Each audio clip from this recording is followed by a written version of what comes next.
Puji Tuhan, selamat tahun baru kepada yang belum kebagian diselamati. Puji Tuhan, di minggu kedua dari tahun 2023 ini, saya mengajak sebelum kita ambil bagian dalam untuk bersekutu dengan tubuh dan darah Tuhan, kita lihat firman Tuhan. Ya,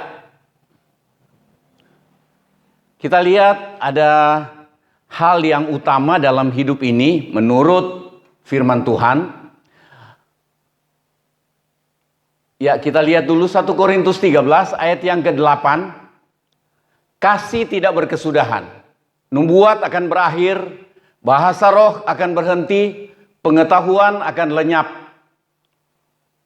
Ayat 13, sama-sama baca, 1, 2, 3. Demikianlah tinggal ketiga hal ini, yaitu iman, pengharapan, dan kasih. Dan yang paling besar di antaranya ialah kasih. Jadi, saya taruh tema hal utama dalam hidup. Jadi Tuhan sediakan, Tuhan perlengkapi kita dengan hal ini. Dan dikatakan semua akan berakhir. Tetapi yang tinggal tiga hal ini. Iman, pengharapan, kasih. Dan yang paling besar katanya adalah kasih. Nah, kita mau lihat ini perlengkapan yang Tuhan berikan kepada kita untuk menjalani hidup ini supaya kita kuat. Supaya kita mampu hadapi apapun. Sebenarnya memang Tuhan persiapkan kita untuk sanggup hadapi apapun. Sanggup hadapi apapun dan mengarah ke tema sehingga kita tidak menjadi orang yang sebentar-sebentar khawatir. Sebentar-sebentar khawatir. Dan kita cuma hidup dalam kekhawatiran dari hari ke hari. Dan itu sangat merugikan hidup kita. Nah, beberapa waktu yang lalu saya sudah sampaikan, kekhawatiran itu sangat merugikan kita. Nah, Tuhan persiapkan kita untuk menang atas kekhawatiran. Nah, itu. Melalui firman-Nya Tuhan mau lengkapi kita untuk menjalani hidup di dunia ini. Kalau sudah hidup bersama dengan Tuhan, ceritanya lain. Nah, yang pertama iman. Iman. Kita baca lebih dulu Ibrani pasal 11 ayat yang ke-6. Tetapi tanpa iman tidak mungkin orang berkenan kepada Allah. Tanpa iman, tanpa percaya yang sungguh, begitu ada keraguan, kita tidak berkenan kepada Allah. Kita rindukan kita supaya hidup kita dari hari ke hari berkenan kepada Tuhan. Nah, ada banyak orang Kristen hidup setengah percaya. Percaya setengah-setengah. Dan yang heran adalah dari waktu ke waktu orang seperti itu dia menyangka dia sudah pasti selamat karena dia sudah percaya Tuhan Yesus, tapi kelakuannya, sikapnya terhadap Tuhan, sikapnya terhadap firman, sikapnya terhadap ibadah, itu setengah hati. Setengah hati. Mungkin tidak dikatakan meremehkan, tetapi seperti ke sana, setengah hati. Tanpa iman, dan sementara iman adalah percaya sungguh kepada Allah. Percaya sungguh kepada firman Allah. Itu iman. Nah, tanpa iman tidak mungkin orang berkenan kepada Allah.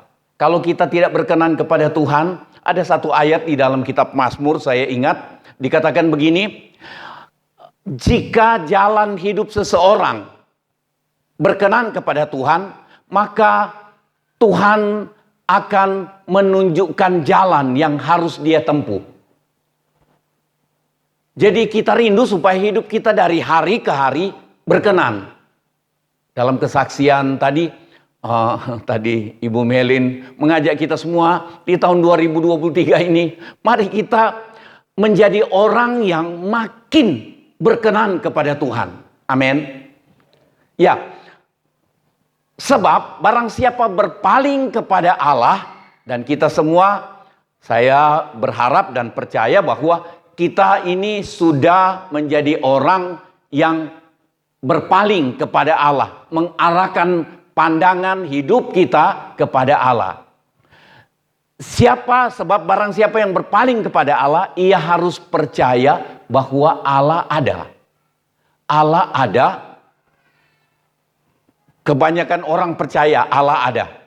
Tetapi soal Allah hadir dalam hidup kita, dalam persoalan kita, dalam rumah tangga, dalam pergumulan, dalam apapun yang kita kerjakan, seringkali kita tidak percaya kehadiran Allah. Itu sebabnya banyak orang mengeluh.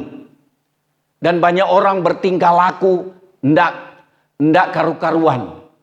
Kenapa ada banyak orang yang Kristen, orang gereja, berani bikin kejahatan, berani korupsi? Kenapa ada banyak orang yang tiap menit bicara tentang Allah? Tiap saat dia bicara menyerukan nama Allah. Tetapi kejahatannya luar biasa. Korupsinya jalan terus.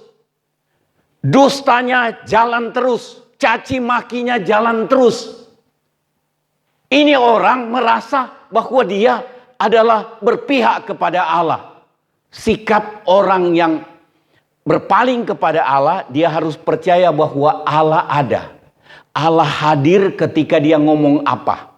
Banyak kali kan kita terlalu berani toh, kita ngomong sembarangan.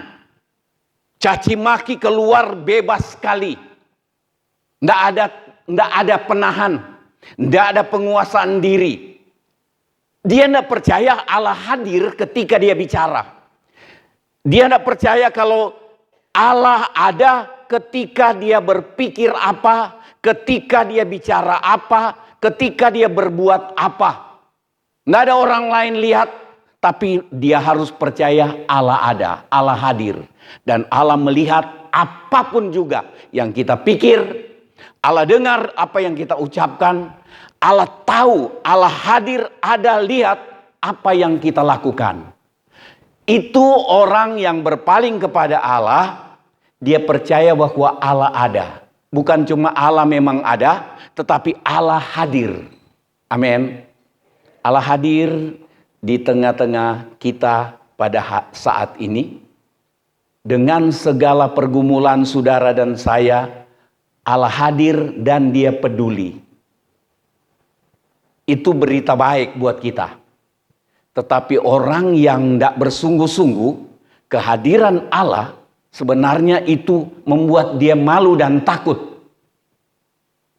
Allah hadir, saya ibadah setengah hati. Allah hadir, saya berkelakuan, saya bicara, asal bicara. Yang berdosa pun berani ditempuh.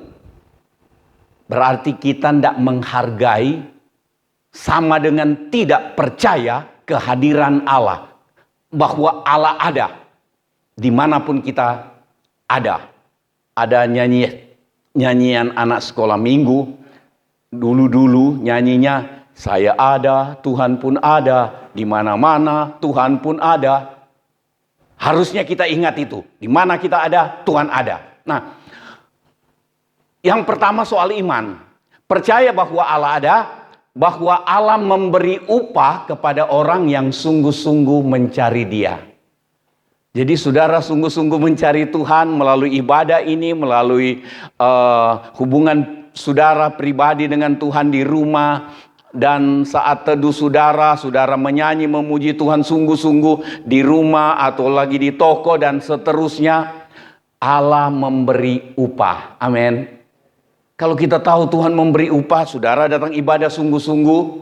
Saudara masih ingat di dalam suratan Timotius, ibadah berguna untuk hidup sekarang, yaitu hidup di dunia ini, dan berguna juga untuk hidup yang akan datang, yaitu dalam kekekalan. Itu ibadah. Tapi kenapa banyak orang meremehkan ibadah? Tidak percaya bahwa Allah memberi upah. Itu percaya setengah-setengah, dan itu menjadikan kita tidak berkenan kepada Allah. Nah, itu singkat. Lukas 1 ayat 37. Sebab bagi Allah tidak ada yang mustahil. Ini iman. Iman adalah mempercayai bahwa bagi Allah tidak ada yang mustahil. Nah, yang jadi persoalan, kita percaya bahwa bagi Allah tidak ada yang mustahil, tetapi ketika kita alami persoalan yang sebenarnya bukan mustahil, ada jalan keluar, kita tidak percaya campur tangan Tuhan yang sanggup melakukan segala perkara itu. Yang bagi Allah tidak ada yang mustahil. Kita mulai kebingungan, kita mulai ketakutan, kita mulai khawatir, dan terus ada dalam kekhawatiran. Sebenarnya ketika kita menggunakan, kita kenakan perlengkapan ini, iman, kita ingat bagi Allah tidak ada yang mustahil. Ini sebenarnya sudah senjata yang kuat untuk kita menang atas kekhawatiran. Amin. Ini senjata yang kuat. Bagi Allah tidak ada yang mustahil. Mau kesembuhan saya pun mustahil, bagi Allah tidak ada yang mustahil. Nanti kita lihat itu sebentar. Nah, yang ini tadi, iman, percaya bahwa Allah ada, percaya bahwa bagi Allah tidak ada yang mustahil. Itu menunjukkan bahwa kita percaya bahwa Tuhan sanggup pelihara dalam keadaan apapun. Tuhan sanggup pelihara dalam keadaan apapun. Itu baru Allah, bagi Allah yang tidak ada yang mustahil. Dan kita ingat ayat yang berkali-kali saya ulang, 1 Petrus pasalnya yang kelima, ayat 7, serahkan kekhawatiranmu kepada Allah, karena Dia yang memelihara atau Dia yang mempedulikan kamu.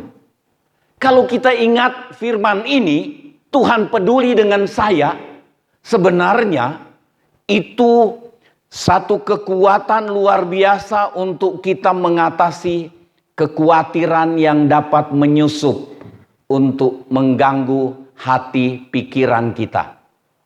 Kalau kita ingat bahwa firman Tuhan katakan, serahkan kekhawatiranmu kepadaku, aku yang mempedulikan, aku yang memelihara kamu. Nah, percaya bahwa Tuhan sanggup pelihara dalam keadaan apapun. Tuhan sanggup. Kalaupun seizin Tuhan, percaya bahwa dalam penyerahan diri kepada Tuhan, apapun yang terjadi itu mendatangkan kebaikan untuk kita. Maksudnya begini, ketika kita percaya dengan iman bahwa Allah sanggup menolong kita walaupun keadaan itu mustahil, tapi ketika kita lihat pertolongan yang kita harapkan, pertolongan yang kita pikirkan itu tidak terjadi atas hidup kita, kita mulai berkata, saya percaya engkau tidak pernah salah dalam tindakanmu. Itu iman. Percaya bahwa Tuhan tidak pernah salah dalam semua keputusannya atas hidup kita. Amin. Ucapkan sama-sama yang merah itu. 1, 2, 3. Percaya bahwa Tuhan tidak pernah salah dalam semua keputusannya atas kehidupan kita. Asalkan kita dalam penyerahan diri kepada Tuhan. Ini kuncinya.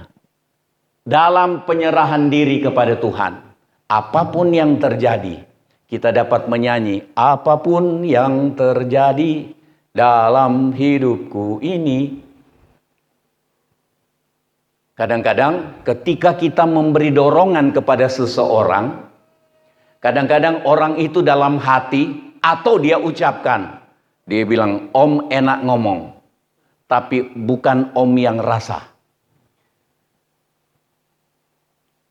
Ada orang yang alami satu keadaan.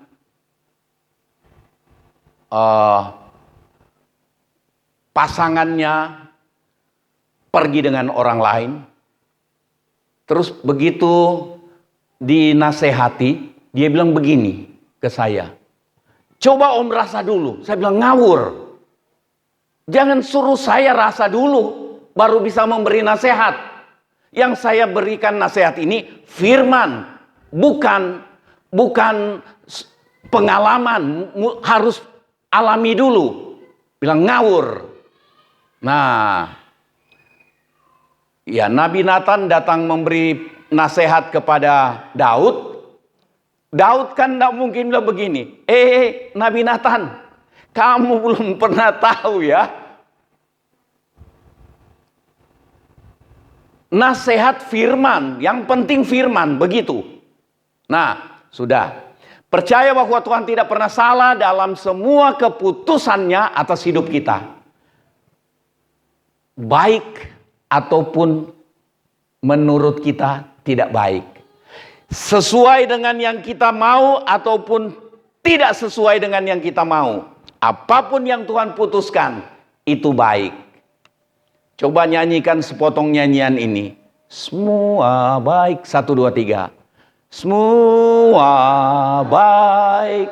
Semua baik. Apa yang telah kau perbuat di dalam hidupku, semua baik. Terus apa? Terus, kau jadikan hidupku berarti. Apapun yang terjadi, tujuan Tuhan menjadikan hidup saudara dan saya berarti. Amin. Nah, itu iman. Jadi melangkah dengan iman di tahun 2023 ini, atau sepanjang umur hidup saudara dan saya, melangkah dengan perlengkapan yang Tuhan beri. Iman, pengharapan, kasih. Katanya ayat yang kita sudah baca tadi. Persoalannya begini. Ini perlengkapan yang Tuhan beri. Firman Tuhan bilang bukan itu lengket langsung ke kita, tapi kita kenakan perlengkapan. Perlengkapan untuk seorang tentara masuk ke perang adalah senjata, peluru, makanan. Ada makanan-makanan khusus yang dia bawa ke medan perang. Tetapi bukan tiba-tiba ditempelkan, dia harus ambil, dia kenakan. Nah, saudara dan saya, kita kenakan ini iman, pengharapan, kasih. Yang baru iman yang kita lihat ini sebenarnya sudah jawaban untuk kita menjalani tahun-tahun hidup kita ini menang atas kekhawatiran. Saya belum mau pakai istilah tanpa kekhawatiran, tetapi menang atas kekhawatiran. Kadang-kadang kekhawatiran muncul, tetapi kita menang atasnya. Baru iman ini. Sekarang kita lihat. Iman membuat kita tidak khawatir. Itu tadi sudah. Kemudian yang kedua, pengharapan. Roma 4 ayat 18. Sama-sama baca.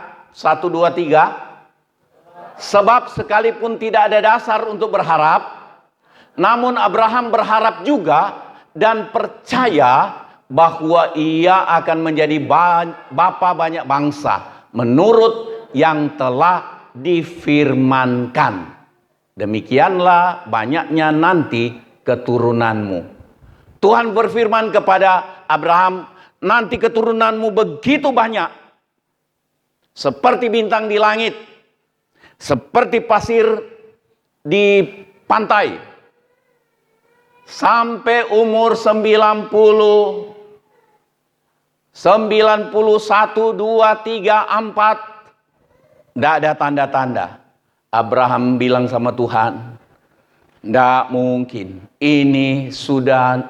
Saya sudah tua seperti ini. Sarah juga sudah, kandungannya mungkin sudah mati, sudah kering. Semua mengarah ke tidak mungkin. Semua mengarah ke kemustahilan. Tetapi Roma 4 ayat 18 katakan, sudah tidak ada dasar untuk berharap. Abraham sudah tua, istrinya juga sudah tua, sudah tidak mungkin ada harapan. Sudah mustahil. Tetapi dia masih berharap. Dia berharap karena Tuhan katakan akan demikianlah banyaknya nanti keturunanmu. Berharap, saudara, kalaupun sepertinya sudah mustahil, sudah tidak mungkin, jangan berhenti berharap. Jangan berhenti berharap. Kadang-kadang Tuhan pun sudah bilang, Raja Hizkia, pesan-pesan saja, sampaikan pesan. Engkau sakit ini akan mati. Tidak hidup lagi. Hizkia masih punya pengharapan. Dari sisi lain ini kita lihat, Hizkia ini Tuhan yang sudah tentukan engkau sudah mau mati. Hizkia masih berharap, Tuhan kasih saya umur. Kasih saya umur. Tambahlah umur buat saya. Dan pengharapan Hizkia terkabul.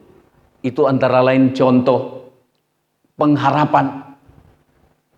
Yeremia 17 ayat 7. Diberkatilah orang yang mengandalkan Tuhan dan yang menaruh harapnya kepada Tuhan. Pengharapan itu bukan dari kekuatan, kemampuan kita sendiri. Tetapi pengharapan itu dari mengandalkan Tuhan, menaruh harap kepada Tuhan yang bagi dia tidak ada yang mustahil. Amin. Pengharapan jangan pudar. Bahasa lain untuk pengharapan kan asa. Jadi jangan putus pengharapan, artinya sama dengan jangan putus asa. Apapun yang sedang terjadi, pengharapan jalan terus. Iman jalan terus, pengharapan jalan terus. Iman rela Tuhan jawab kerinduan hati saya, atau Tuhan punya jawaban beda dengan yang saya rindukan. Saya percaya itu baik. Itu maksudnya.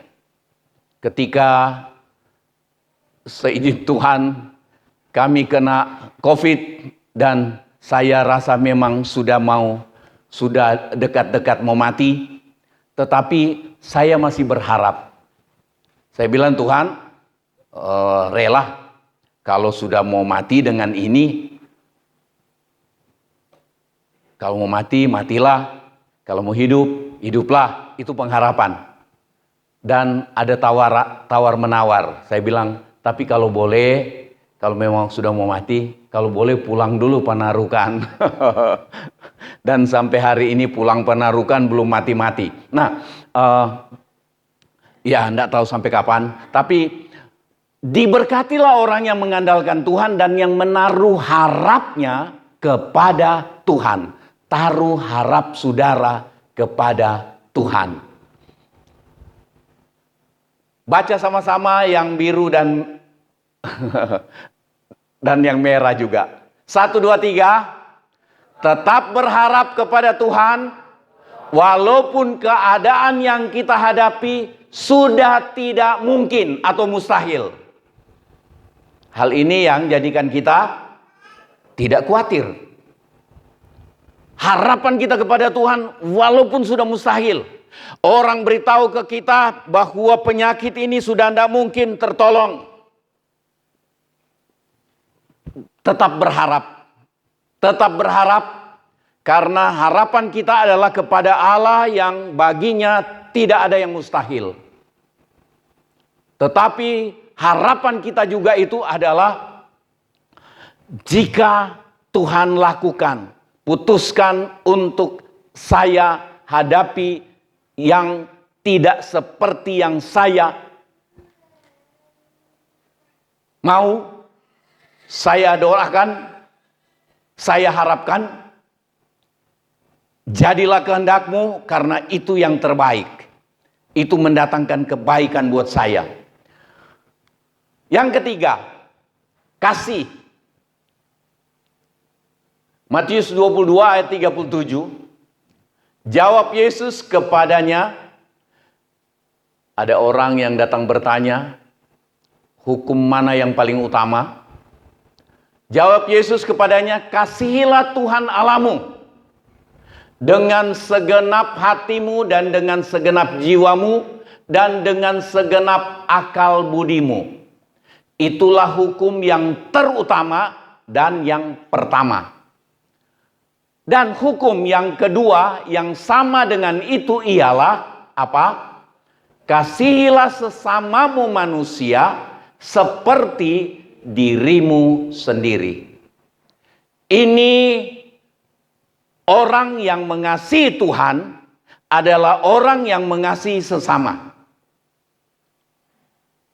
Kalau dia serukan nama Allah dan dia bilang dia mengasihi Allah, dia bela agama, bela Tuhan. Tuhan enggak perlu dibela. Memangnya kita siapa mau bela Tuhan?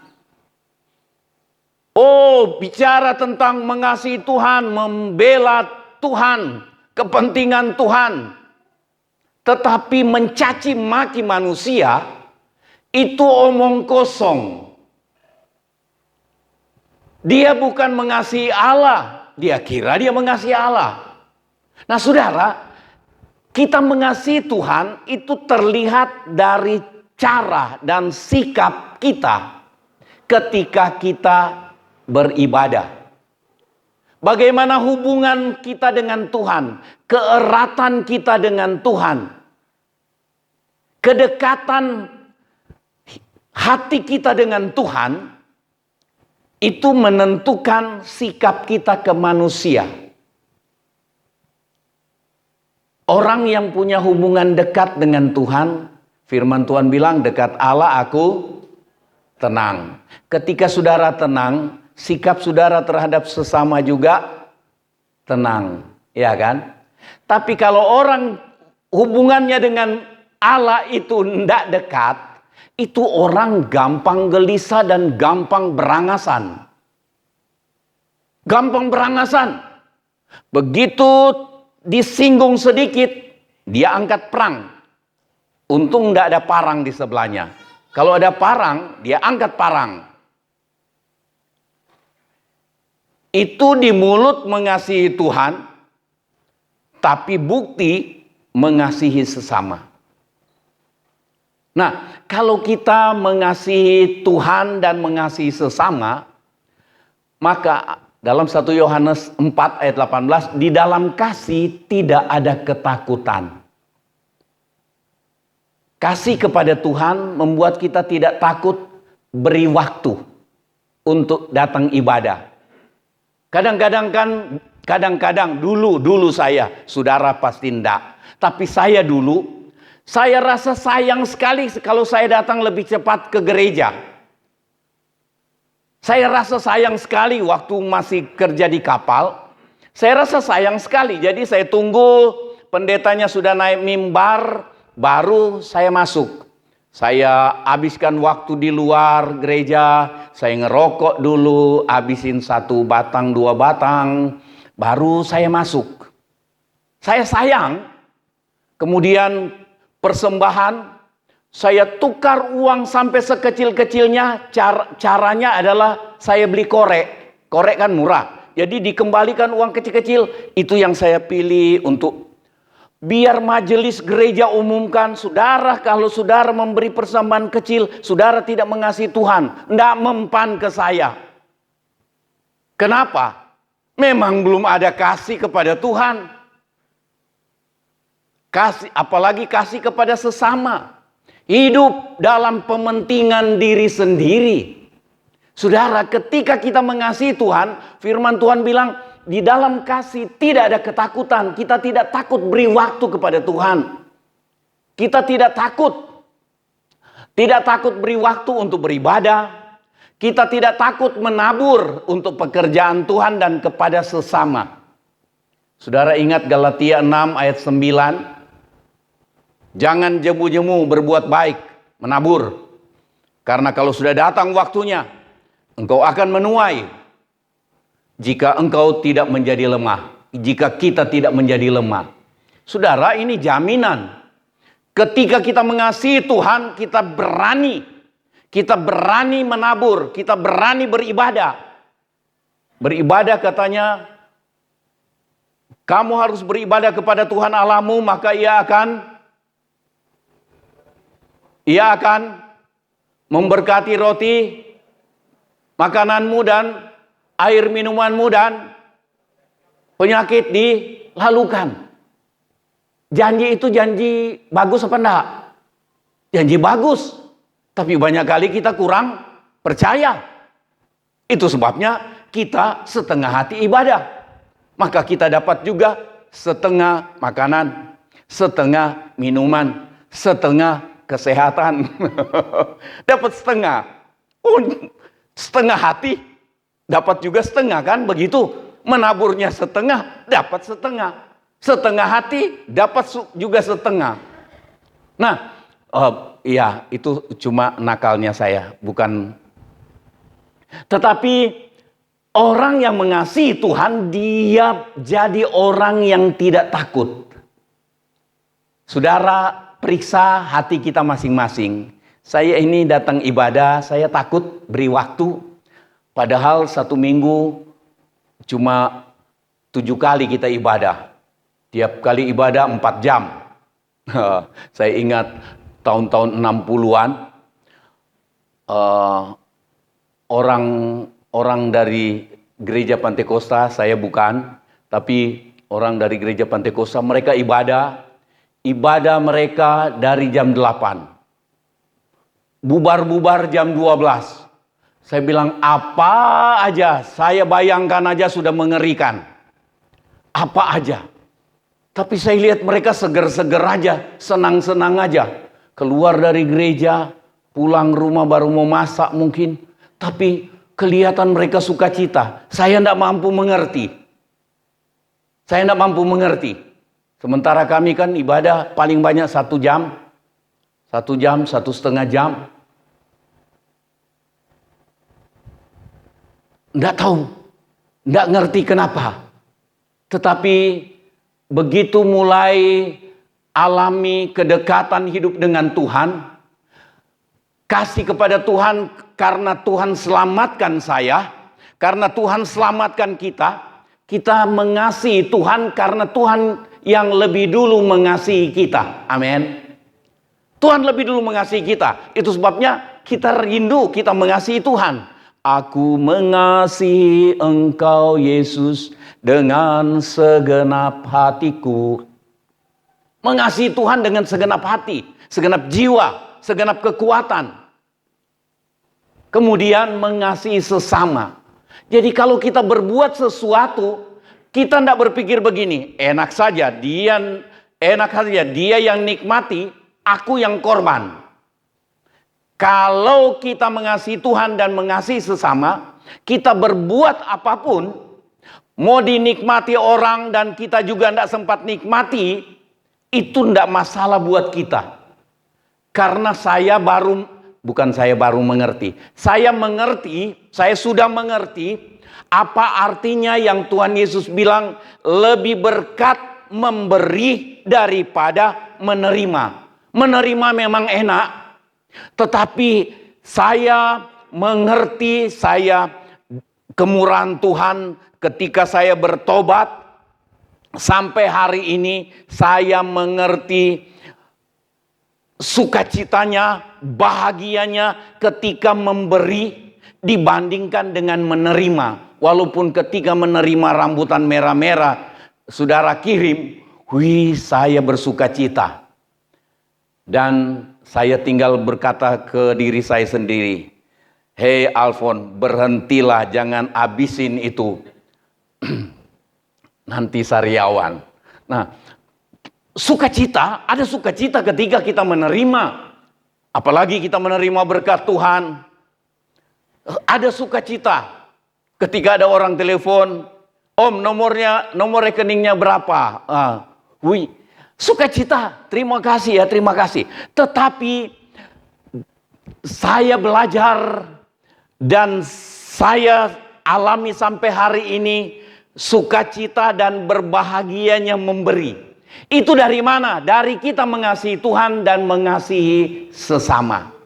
Kalau kita berani menabur, tuayan dari Tuhan pasti. Amin. Tidak ada orang yang dapat menghalangi. Kalau kita percaya menabur karena Tuhan, mau dinikmati orang banyak, saya tidak sempat nikmati pun, saya tahu saya berbuat itu karena Tuhan, maka taburan saya tidak sia-sia. Itu yang membuat kita tidak takut menghadapi hari depan. Saya ingin pesan kepada saudara, bukan karena kolektor sudah sedikit kami kurang makan, tidak. Tapi saya ingin pesan saudara di menjalani tahun 2023 ini. Jangan takut menabur. Jangan takut menabur. Mungkin saudara dan saya tidak nikmati tuayan itu di hidup kita. Tapi tuayan itu dituai oleh anak cucu saudara. Kita tabur hari ini, seringkali kita tidak tahu ada keadaan kita yang sukar beberapa bulan ke depan. Dan saat itulah Tuhan buat kita menuai apa yang kita tabur. Jangan takut menabur. Belajar mengasihi Tuhan dan dalam kasihnya Tuhan dan kasih kepada sesama, kita berani menabur, kita berani berbuat, kita berani memberi waktu kepada Tuhan dalam ibadah, dalam pelayanan, kita berani beri waktu. Dan kita akan menuai jika kita tidak menjadi lemah. Tuhan memberkati. Tidak khawatir hari depan di dunia dan akhirat. Kasih kepada Tuhan, ada iman, pengharapan, dan kasih. Itu yang menuntun kita untuk tidak khawatir menjalani hidup ini di hari depan sampai ke kekekalan. Tuhan memberkati, kita sama-sama berdiri.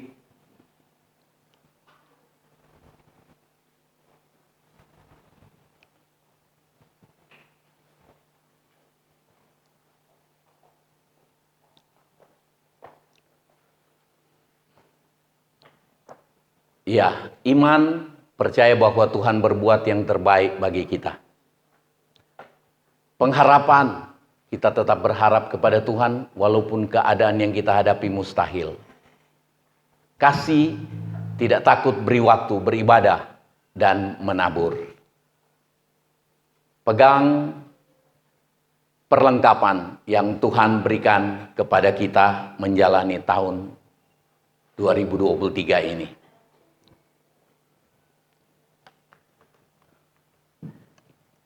Saya mengajak yang bertugas untuk pelayanan perjamuan kudus datang ke depan.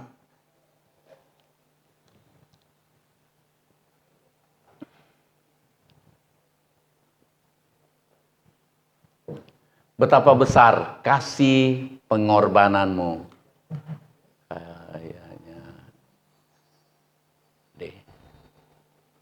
Kayaknya saja boleh. Betapa besar kasih pengampunanmu Tuhan, tak kau pandang hina hati yang hancur.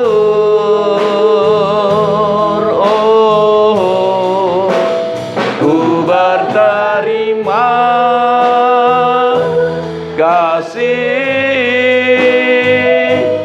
kepada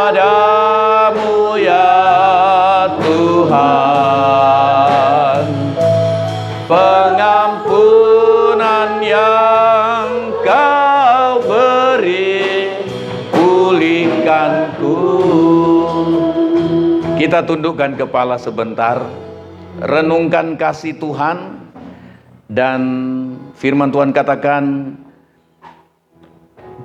kita mengasihi Tuhan karena Dia lebih dahulu mengasihi kita. Di dalam kita mengasihi Tuhan, kita mengasihi sesama. Ada banyak orang yang begitu jahat di sekitar kita, tapi seringkali Tuhan pakai kita untuk perubahan dan keselamatan orang-orang itu.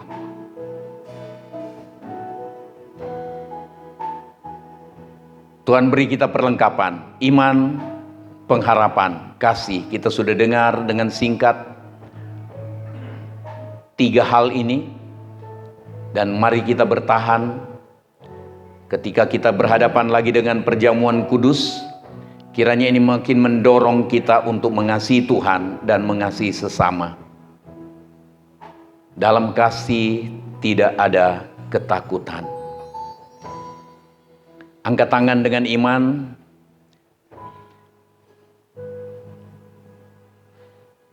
Betapa besar kasih pengampunanmu. Haleluya. Besar kasih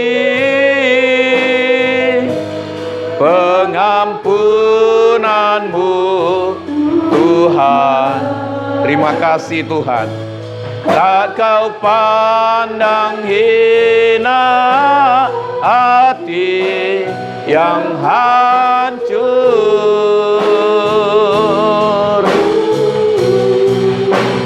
Ku berterima kasih kepadamu ya Tuhan. Pengampunan yang kau beri, pulihkanku. Bapa di surga, kami sudah dengar firman. Saat ini kami berhadapan dengan tubuh dan darah-Mu. Kami bersekutu di dalamnya.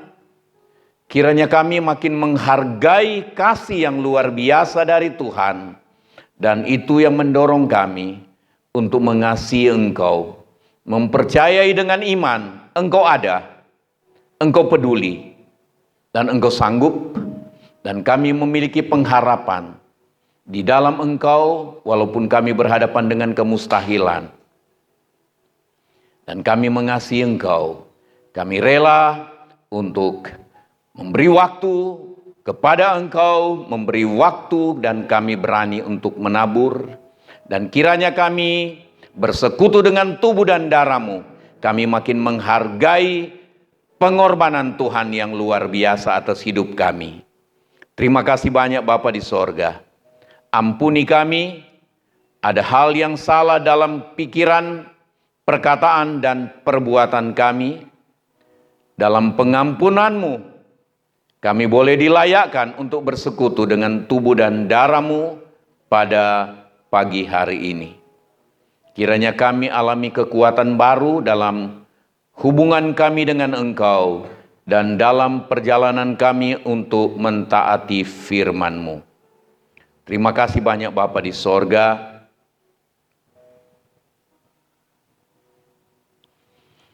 Sekarang ya Tuhan, kami mohon kiranya Engkau ulurkan tangan-Mu yang penuh kasih dan penuh kuasa, menjamah dan memberkati roti dan anggur ini sebagai tubuh dan darah-Mu yang diserahkan dan yang ditumpahkan untuk pengampunan kami.